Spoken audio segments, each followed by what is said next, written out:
కాటేరమ్మ తల్లి గుడి అండి ఇది. కాటేరమ్మ తల్లి గుడికి మేము వచ్చాము.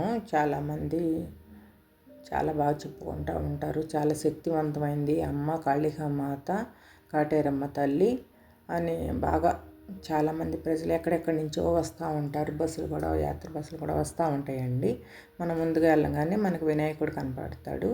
అక్కడ మనం గరికి అమ్ముతారు. ఆ గరికి తీసుకొని ఆయనకి మన మనసులో ఉన్న కోరికను చెప్పుకొని మన ముందు ప్రయాణం ముందుకైతే సాగించాలి. అమ్మ భక్తి పీఠం అది, శక్తిపీఠం అమ్మవారిది అది. కాటేరమ్మ తల్లి శక్తిపీఠము, కాళికాదేవి ఉగ్రమాత. అక్కడ మన పూజకి సంబంధించినవి అన్నీ కూడా దొరుకుతాయి. అక్కడ చాలా తల్లి శక్తివంతమైందండి. అక్కడ మనకి దిష్టి తీయడానికి నిమ్మకాయలతో దిష్టి తీస్తూ ఉంటారు. ఆ దిష్టి తీపించుకుంటే మళ్ళీ ఉన్న ఒక వేరే చెడు ప్రభావం పోద్దని ఒక నమ్మకం. అక్కడ తాళాలు కూడా కడతా ఉంటారు. ఆమెకు చెప్పుకొని వాళ్ళు ఏదన్నా గొడవలు ఉన్నా, ఎవరికి ఏదన్నా తేడాలు ఉన్నా కూడా చెప్పుకొని కడుతూ ఉంటారు. ఆమెకి ఎర్రని వస్త్రంలో కొబ్బరికాయలు కట్టి చుట్టూ ఆమె ఎరుపు రంగుతో మందార పువ్వు అయితే ఎలా ఉంటుందో, పెద్ద మందార పువ్వు, ఆకాశం అంత మందార పువ్వు అయితే ఎలా ఉంటుందో అలాగ కొబ్బరికాయలతో ఆమెని చక్కగా కడతారు. టికెట్ తీసుకోవాలండి. ఆ టికెట్లో మనకు ఒక మంత్రం ఇస్తారు. ఆ మంత్రం ద్వారా మనం 9 సార్లు మనం ప్రదక్షిణ చేయాలన్నా, 108 ప్రదక్షిణాలు చేయాలన్నా మనకి దాన్ని చేసుకోవచ్చు. అక్కడ మనకు పూజ సమకరించినవి అన్నీ దొరుకుతాయి. బెల్లం దీపాలు, మనకి గుమ్మడికాయ దీపాలు, అఖండ దీపాలు, నిమ్మకాయ దీపాలతో కడతారు. అమ్మ కాళికామాత శక్తి స్వరూపిణి. అమ్మ దగ్గరికి పై దగ్గరికి వచ్చేటప్పుడు మనకి తాళ్ళు అయితే కడతా ఉంటారు మంత్రించి. ఆ తల్లిని చూస్తేనే మనకు ఒళ్ళు పులకించిపోయినట్టు ఉంటుంది. తల్లికి ఎంతో అమ్మవారు కూడా చీరలు అక్కడ వేలం పట్టేస్తూ ఉంటారు. ఆ చీరలు కూడా మనం కొనుక్కోవచ్చు అమ్మవారి దగ్గర. తర్వాత చూడండి, దీపాలు చుట్టూరు అమ్మవారి ముందుగా కాళికా తల్లి ముందు ఎన్ని దీపాలు పెట్టి ఆమెకి ప్రదక్షిణాలు అయితే కొబ్బరికాయలు కట్టి, ఎర్రని వస్త్రంలో కొబ్బరికాయలు కట్టి ప్రదక్షిణాలు అయితే మొదలు పెడతారండి. మొదలుపెట్టి అమ్మవారికి బాగా మనం నమ్మకంతో బాగా తిరుగుతారు. అమ్మవారికి శక్తి స్వరూపిణి కదా ఆమె, ఒక్కో రూపంలో ఉంటుంది.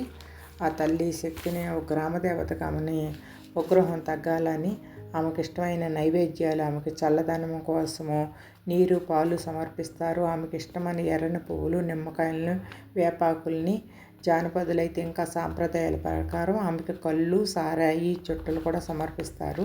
ఆమెకి జంతు బలాలు కూడా ఇస్తారంటండి. 350 ఏళ్ళ నాటి మర్రి జంటల చెట్లు, అవి దైవ స్వరూపం. రెండు చెట్లు కలిసే ఉంటాయి. ఆ చెట్లు చుట్టూరే మనం ప్రదక్షిణాలు చేయాలి. అసలు చూస్తుంటేనే ఆ ఎర్రని వస్త్రాల్లో కొబ్బరికాయలు కట్టి అమ్మది ఎంత మందార పెద్ద పువ్వు అన్నట్టుగా మనకి ఆహ్లాదకంగా ఉంటుంది. చాలా తల్లి శక్తి. ఆ పక్కన అమ్మవారు అయితే కాటేరమ్మ తల్లిని ఒక శక్తి పెద్దగా పడుకొని ఒకటి ఉంటుంది. అది చూడతగ్గ విగ్రహం అండి. అది చూస్తే మనకి చాలా ఒక నాగపాము ఒకటిగా ఆమెకు పగడలాగా ఉంటుంది. ఆమెని పడుకున్నట్టు ఉంటుంది ఆ విగ్రహము.